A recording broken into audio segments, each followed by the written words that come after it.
Hello and welcome back. Today we look at Wormwood Scrubs prison. We will start off with the history and then the most notorious inmates. So let's get straight into the video. The prison is a Category B local prison. It's located in the White City area of London in the borough of Hammersmith and Fulham, which is West London. The steps and the small outer building was built in 1874 and it served as a barracks. By summer 1875 it was decided to make it an actual prison. It held a lot of notable or infamous criminals that we will get into, but it was also used as a holding prison for those involved in said crimes to do with politics. In 1920, Irish Republican prisoners demanded political status and they were denied, so they began a hunger strike. They were actually eventually released, but during this strike, large crowds of people who supported the Irish hunger strikes gathered outside Wormwood Scrubs and they were attacked by local residents, and there was around 70 to 80 injuries reported at that time. During the Second World War, the prison was taken over by the MI5 and the security service was based at Wormwood Scrubs from 1939 till 1941. In 1979, IRA prisoners staged a rooftop protest over visiting rights, and this created a riot. 60 inmates and several officers were injured. In 1982, an inquiry blamed a lot of these problems on the failings of the prison management, and the governor, John McCarthy, quit. It really didn't have a good reputation. In the 1990s, a police investigation into allegations of staff brutality resulted in the suspension of 27 prison officers and the conviction of 6 for assault. The prison service paid out more than £3 million in out-of-court settlements with ex-prisoners who had alleged brutality. There was an inspection and it was told that it had to improve, otherwise it would be closed. In March 2004, again it was inspected, and the Chief Inspector of Prisons stated that Wormwood Scrubs had greatly improved after making fundamental changes. 3/4 of the inmates at the prison had said that staff treated them with respect, which was better than the national average. However, the report wasn't all positive. It stated that inmates spent too much time in their cells and that only 36% of inmates were involved in education or work. 4 years later, it had another inspection, and the report read that it had really deteriorated since the last inspection. There was high levels of prison gang activity and 20% of the prisoners had failed substance tests. In 2014, another report by the Inspector of Prisons was critical of the prison and described it as filthy. They said there had been a failure to put in place recommendations by the prisons and probation to deal with the acts of someone taking their life or harming themselves. The Chief Executive for Penal Reform, which is a charity, said, "I have never seen a public service deteriorate so rapidly and so profoundly." In 2017, it was their next inspection, and it was reported as being severely overcrowded, with some areas filled with litter. It was still filthy and infested with rats and cockroaches. At the time of the inspection, there were 1,258 prisoners, and some were locked in their cells for 23 hours a day. The prison was dangerous for staff and inmates, and officers were concerned for their safety. There were 40 to 50 violent incidents a month, and the prison really didn't improve much. In 2018, a prisoner had his life taken and 3 other prisoners were charged for this. On the 30th of August 2018, Winston, who was a prisoner, took his own life in the segregation unit after he spent 2 days locked in a showerless cell with no food and without tablets that were prescribed for kidney stones that caused him severe pain. He was suffering due to starvation. In 2021, there was an inquest and it identified the prison's failure to provide food and medication as factors to why he took his own life. The facility's head of safer custody told the inquest that she was horrified by the wrongdoings. The most recent inspection was of 2021 and it reported that although some improvements had been maintained and made, there was still clearly a lot of issues, prisoners being locked in their cells for most of the days and a lot of violence in the prison. So the prison is a Category B prison for adult males, sentenced or on remand from the local courts. The prison has 5 wings. A wing, which is remand and sentence prisoners, B wing, which is induction wing, C wing, remand and sentence prisoners, D wing is remand and sentence prisoners and high risk prisoners, E wing again is remand and sentence, super enhanced wing is the enhanced prisoners who are considered to be trustworthy, and then there's a unit for prisoners who require a substance misuse stabilization regime, and a first night centre, which is obviously for prisoners when they arrive there on the first night. They have lots of clearly smaller dedicated units and it all has electricity and TV, bedroom furniture, but obviously there is isolation. And just looking through these reports, the prison it's just filthy. But I feel like that's enough information on the actual prison, so now we are going to move on to the most notorious inmates. The first prisoner we look at is Peter Cook, who was born on the 17th of August 1928, and he had a long criminal history. He served lots of prison sentences because he was a thief. Cook committed his first R in Cambridge on the 18th of October 1974. He said that he entered the home to rob the place, but was confronted by a young woman. After he was arrested, he told police, "I came to rob and stayed to R." He committed his second R on the 1st of November in Cambridge again, which was less than 2 weeks after he did his first. 2 weeks after that, on the 13th of November at Homerton College, he committed another R, and on the 8th of December, he did again. In November 1974, he attacked a woman living in Huntington Road, but she succeeded in repelling him. However, just a month later, he returned to the same address and R'd another resident at the property. By his 6th victim, she went to police and she described him as wearing black leather trousers and jacket and a leather hood with eye slits.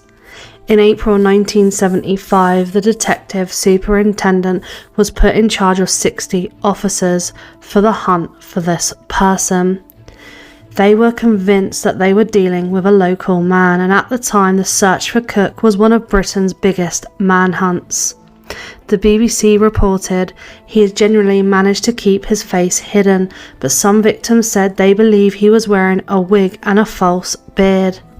Cook's spree of attacks came to an end at Owlstone Nurses Hostel, and he was arrested on the 8th of June 1975 after he attacked a young woman. He actually attempted to cycle away from the scene of the crime but was arrested. He was wearing a long blonde wig. He was also found in possession of women's clothing and lipstick. It's said that after he committed the act, he would use lipstick to write out "sleep tight." Police then searched his home and discovered female clothing, makeup, and as well as ether, which he used to subdue his victims. They also found copies Cook had made of keys to women's hostels. On the 3rd of October 1975, Peter Cook pleaded guilty to 6 counts of R and was given 2 life sentences. He passed away of natural causes in Winchester Prison on the 9th of January 2004. He was 75 years old. Before we move on to the next case, I just want to say that my use of R, SA, CP, whatever it may be, is because YouTube doesn't like those words. I would love to say them properly, but unfortunately, I can't. But let's get into our next inmate. Next, someone who was incarcerated at Wormwood Scrubs was Dennis Nilsen. He was born on the 23rd of November 1945 in Scotland. He's described as a quiet but adventurous child. He said himself that his earliest memories were of family picnics in the Scottish countryside with his mother, siblings and grandparents. He was very, very close to his granddad. Nilsen talked of waiting for his grandfather to come home as he was a fisherman, and on the 31st of October 1951, while fishing in the North Sea, he passed away at the age of 62. After his grandfather passed away, Nilsen became more reclusive. He became very quiet and very withdrawn. At a young age, he also discovered that he was gay. And he said at first he was very confused and he felt ashamed of this. He did okay in school and then went into the army. In January 1971, he was reassigned to serve as a cook for a regiment in the army. He was in the army for 11 years and then decided to leave. He lived in Scotland for a little bit but then moved to London. This is where he joined the Met Police. He did this for a little while but didn't really enjoy the job. He missed working with others and the social side of the army. He left the Met and then got a job as a civil servant in May 1974. Nilsen worked in a job centre where his role was to find employment for unskilled labourers. At the workplace, Nilsen was described to be quiet, but he was active in the trade union movement. His attendance record was okay, but he volunteered to work overtime, and it led several colleagues to suspect he was something of a loner as he had so much time. In 1982, he was transferred to a job centre in Kentish Town. He also started to rent a ground floor flat at 195 Melrose Avenue. He had many partners through the 1970s. He formed brief relationships with other young men, but none of the relationships lasted more than a few weeks, and none of the men expressed any intention of living with him on a permanent basis. By 1978, he really was a loner. He had 3 failed relationships in the last year, and he actually confessed to having developed an increasing conviction that he was unfit to live with. It really affected his confidence in himself. He started to put all his hours into working, going to gay bars on his own, and in the evenings spending time by himself in his flat drinking. But this need to not be alone turned into something very sinister. On the 30th of December 1978, 14-year-old Stephen Holmes was trying to get alcohol from Cricklewood Arms pub. Nilsen encountered him and said he could come back to his place and they could drink alcohol together and listen to music. They both drank alcohol and they both fell asleep. The next day, Nilsen said that he didn't want him to leave his flat. He liked the company, so he took his life. He placed him under the floorboards before putting him in a bonfire in the garden. On the 11th of October 1979, he attempted to take the life of a Hong Kong student named Andrew Ho, who he met at a St Martin's Lane pub and lured him to his flat. Nilsen attempted to take his life and he managed to flee and reported the incident to the police. Nilsen was actually questioned in relation to the incident, but the student decided not to press charges. On the 3rd of December 1979, Nilsen met 23-year-old Canadian student Kenneth Ockenden. He had actually been in England visiting relatives. They drank at a pub and said for him, as usual, to come back to his home, where he took his life. Martin Duffy was 17 years old and had actually travelled to London by hitchhiking without his parents knowing from Merseyside. He slept rough in London, and this is how Nilsen met him. Nilsen met him on the 17th of May 1980 and took his life. He went on to take the lives of 5 young boys. He attempted to take the life of one other. Only one of these young men were identified, and that was 26-year-old William Sutherland. William Sutherland was 26 years old. His final victim to have their life taken was 23 years old and called Malcolm Barlow. He was actually slumped against a wall outside Nilsen's home on the 17th of September 1981. Nilsen inquired as to Barlow's welfare. He was informed the medication Barlow was prescribed for his epilepsy had caused his legs to weaken. He then took his life. In the mid-80s, the landlord where Nilsen was living decided to renovate Melrose Avenue and asked Nilsen to get somewhere else. Nilsen then moved to another residence. He moved to Cranley Gardens, and on the 26th of January 1983, he took the life of 20-year-old Stephen Sinclair. Many complaints were made about the plumbing, so 2 men were sent out to check out what was going on. They lifted a drain cover and discovered victims. The police were called and obviously searches were conducted. In the drains they found bones. It was learnt that this was being flushed by the top floor flat, which belonged to Nilsen. Police knocked on his door and inquired about why there was blockage in the drains from his flat. Nilsen asked why the police were interested in his drains, but let the 3 officers into his home. When they walked in, they all noted immediately they could smell something vile. He was interviewed on the 10th of February and he confessed that there were other people in a tea chest in his living room, and he also said that in December 1978 he had taken the lives of 12 or 13 men at his former address 195 Melrose Avenue. He also admitted to unsuccessfully attempting to take the lives of 7 other people. The next day, on the 11th of February 1983, he was charged with murder of Stephen Sinclair. On the 26th of May, Nilsen stood trial at the Old Bailey on 5 counts of murder and 2 of attempted. He pled guilty to each charge. On the 24th of October 1983, he was charged with 6 counts of murder and 2 of attempted. He pleaded not guilty on all charges this time.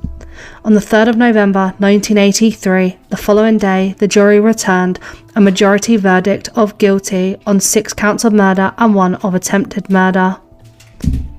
He was sentenced to life imprisonment with a recommendation that he serve a minimum of 25 years. He was attacked multiple times in prison and appealed his sentences. He also challenged perceived abuses of prison rules by prison officers and petitioned to the Home Office. He then petitioned to the European Court of Human Rights with complaints, but this went nowhere.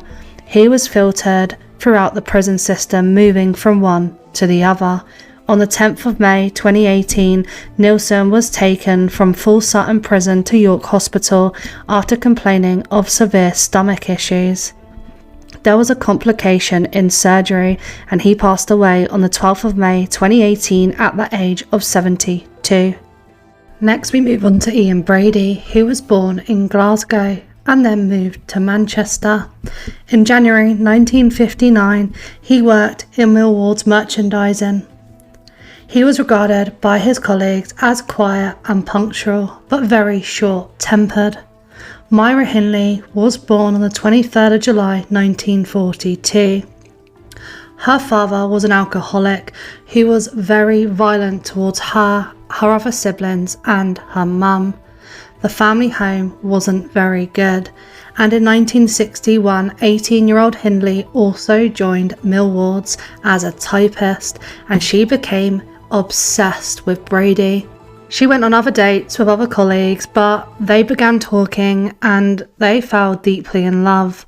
They went to the cinema, and then they went back to Hindley's house to drink wine.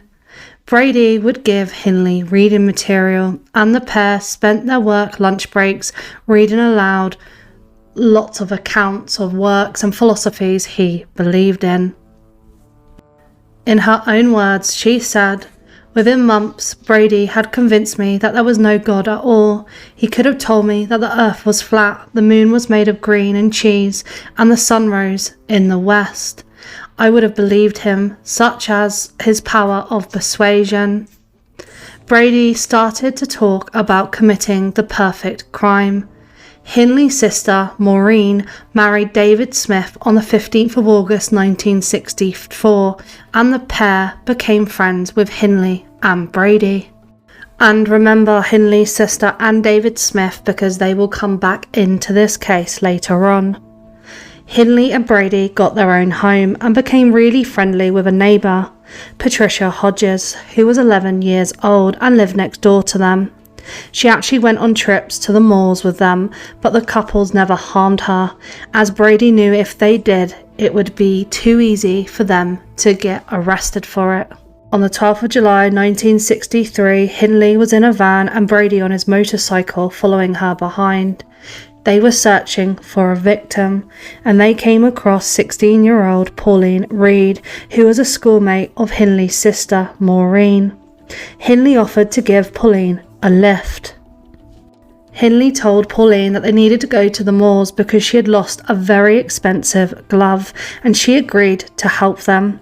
Brady arrived on his motorcycle and they took her life.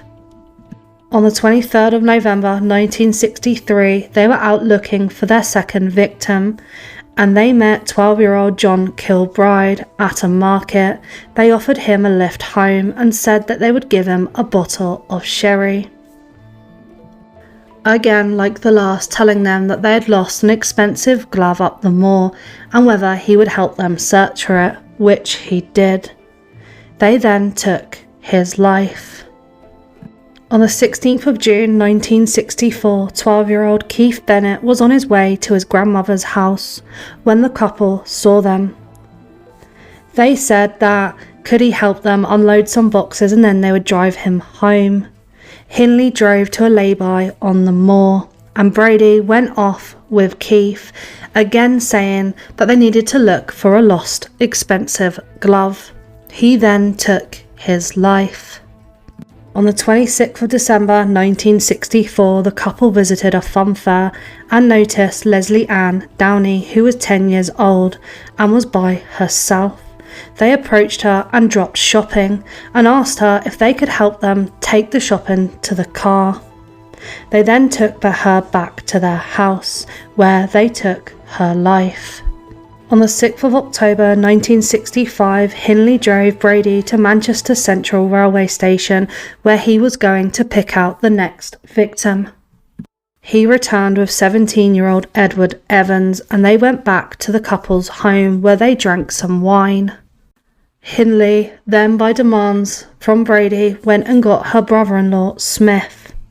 He came to the home and watched Brady take his life. Brady then asked Smith to help him with taking Edwards to the moor. Smith arrived home at 3 a.m. and asked his wife Maureen Hindley to make a cup of tea, which he drank before being very sick, and he told his wife what he had witnessed. At 10 minutes past 6 in the morning, they waited for daylight and armed themselves with screwdrivers in case Brady was planning to intercept him, and Smith called the police from a phone box on the estate. He was picked up by a police car from the phone box and taken to Hyde Police Station, where he told officers what he had witnessed the previous night. Brady and Hindley were both charged with taking the lives of Evans, Downey, Kilbride. Both Brady and Hindley entered pleas of not guilty.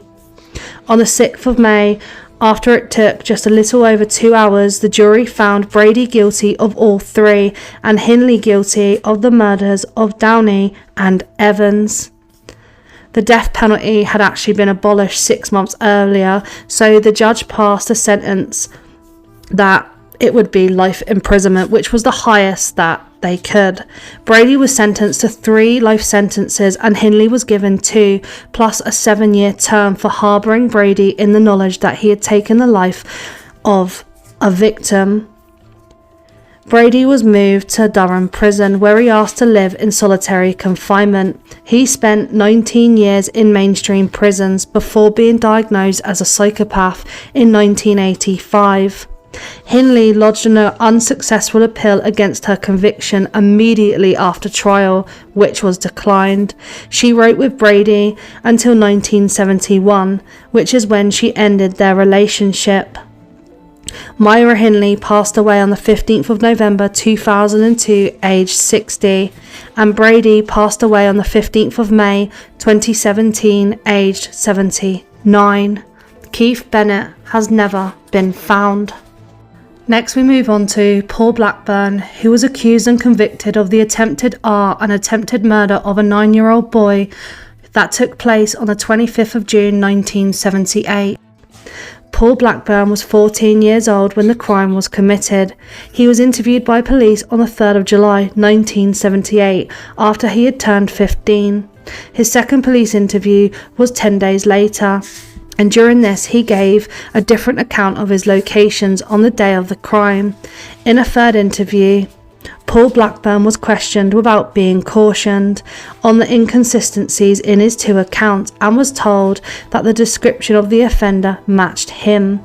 During the interview, Paul Blackburn refused to take part in an identification parade or to provide forensic samples and verbally abused the police officers. 2 of his brothers, Fred and Harry, were also interviewed by the police.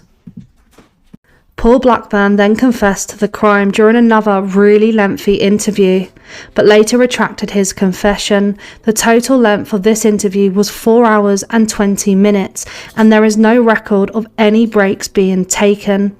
3 hours and 10 minutes of the interview consisted of questioning by 2 senior police officers, and it was only at the end of this period that Paul Blackburn made his confession.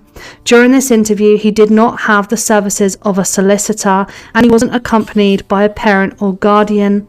He was accompanied by an adult, but during the appeal it was decided that this accompanying adult did little to support his interests. Paul Blackburn wasn't the only suspect for the crime. He wasn't even the only suspect who confessed. His older brother Fred confessed but retracted his confession. 2 other young boys also confessed but also retracted. Paul Blackburn was convicted on the 18th of December 1978. He was given a life sentence and was released in March 2003. He actually got extra time on his prison sentence because he kept denying that he ever did it. In August 2004, his case was reviewed by the Criminal Cases Review Commission and was referred to the Court of Appeal. This appeal was heard in the Royal Court of Justice in London, and his conviction was ruled to be unsafe and was therefore overturned on the 24th of May 2005, which was 27 years after he was initially convicted. Next we move on to Maurice Cohen, who was born in New York City on the 2nd of July 1910. He was from a Jewish immigrant family. His father had immigrated from an area near Ukraine. In the mid-1940s, Cohen was drafted into the US Army and served in Europe. He was discharged from the Army in November 1945 and returned to the United States, where he resumed his work for the Soviet Union. British security officials arrested him on January 7, 1961, for his part in the Soviet network known as the Portland Spy Ring that had penetrated the Royal Navy. Him and his wife were convicted of this and sentenced to 10 years in prison. Morris and Lona, his wife, served 8 years in prison in Wormwood Scrubs because they were subjects of a prisoner exchange. In 1967, the Soviet Union admitted that the Cohens were spies, and in July 1969, Britain exchanged them for Gerald Brooke, who was a British subject held in the Soviet Union. After their release, they lived their life in Moscow, where Morris trained spies for the Soviets. He went on to live their lives happily in Moscow until they passed away. Next we move on to George Blake, who was a spy with the Britain's secret intelligence service, the MI6, but he worked as a double agent for the Soviet Union. This was discovered in 1961 and he was sentenced to 42 years in prison. He escaped from Wormwood Scrubs prison in 1966 and fled to the Soviet Union, where he resided until 1991. After this, he continued to live in Russia until he passed away in 2020. This concludes our video today. Wormwood Scrubs is still a Category B men's prison. It still doesn't have a very good reputation and is used more so to hold prisoners before trials until they are moved on to other prisons. As always, thanks so much for watching, and until next time.